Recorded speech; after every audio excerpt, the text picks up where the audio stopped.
Today we're talking once again about our big fat mouths and how they can get us into trouble. And I'm joined in the studio once again by three very small-mouthed kind people. Yes, and today's topic is complaining.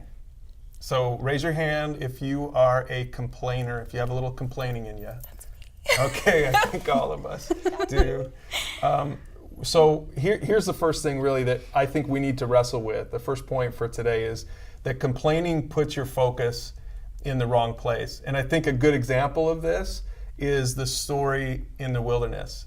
You know, Moses and the Israelites in Exodus. Walk us through the story. Okay, well, so we know that it starts with they're in slavery in Egypt. Complaining. Yeah. Well, right. Who wouldn't be complaining obviously. about that, right? Yeah. But then God does some amazing things and Moses leads them out. And so now they're free in the wilderness. And God's like raining food down from the sky every day. Mm-hmm. But then they're like, I'm kind of sick eating this bread every day, God. Like, where's In-N-Out or some Chick-fil-A? Like, let's mix it up. Yeah. So they were complaining while they were in Egypt in slavery, and now they're complaining free. They're just always complaining. Yeah. Being provided with miraculous meals. Right. They're complaining about it. Which I think is relatable. I mean, we all have experienced the grass is greener on the other side scenario where we want something, we get it, and then we want something more, bigger, or whatever. That's true. Mm-hmm. And the point really is what it's doing then, and I think we can all, again, relate to this, is it's putting our focus instead of on God and the good things He's doing, and like He delivers us, and you know He parts the Red Sea, and it's putting the focus squarely back on us. It's taking it off of the creator of the universe and this God who can do anything He wants to do, and it puts it on our small, stupid little problems. Yeah. All right, so we've got a couple of really practical points here.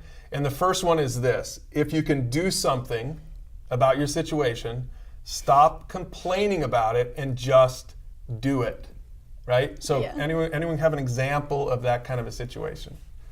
Yeah, I know for me, I have a lot of roommates, and as you can imagine, a lot of people create a lot of dishes, and a lot of times I'll come into the kitchen and there's just dishes everywhere, and I could so easily move the 2 feet from the sink to the dishwasher, but instead I look at it and then go complain about it. Mm-hmm.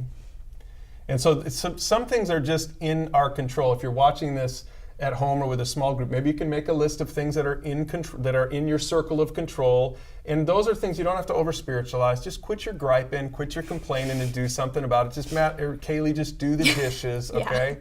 But there are things sometimes that are out of our control. I think this is probably even more important. And so if it's something that's out of your control, if you're out of options, then stop complaining. And in that case, you might have to change your perspective. So I'm going to explain that scenario. I think I experience that a lot. Probably a large majority of my complaining is about just like my bodily, like my back hurts, or I'm hungry, or I'm cold. And a lot of the time I just can't change that. Like, you know, my back is injured and it's going to take a while to heal. And it's like there's no point in complaining about that all day. So it's better just to change your focus. Yeah, change my perspective and realize like, okay, I'm blessed to be here at a job working, you know, even if my back hurts. Like some people don't have this opportunity. Well, yeah, and our daughter is getting ready to go to college, and she's an introvert, and she's been focusing a lot of her attention on how am I going to get time to myself? I'm living in this small room, in this small space, and just kind of focused on the things that are just, this is college, this is what it is. And so we've just been encouraging her to think about it a different way, like change your perspective, change your attitude, and look at this as an opportunity, and to recognize you're going to have to make adjustments. It doesn't always go the way we want it to go. So if you just focus on all the stuff that you don't like about a situation, it just changes your whole attitude. You're just complaining, you're negative, and you're no fun to be around. Yeah.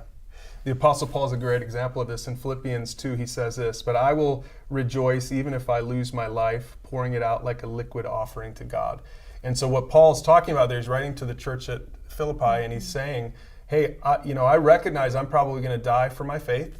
And he ended up doing that. He ended up dying for his faith. You know, he was beaten, he was shipwrecked, he went through all these different things as a follower of Jesus, and yet in none of his writings does he complain about it. Every time we study this in the Word, his perspective is just always focusing on God.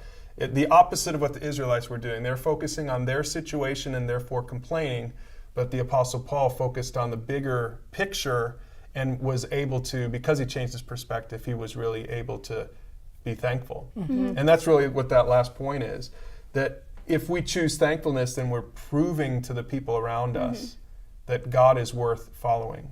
Yeah, absolutely. I think that a lot of it is you do want to make Christ attractive to people, and that walk with him, that life that you have that's supposed to be better because you follow Christ, isn't going to seem that way to someone if you're just complaining about it.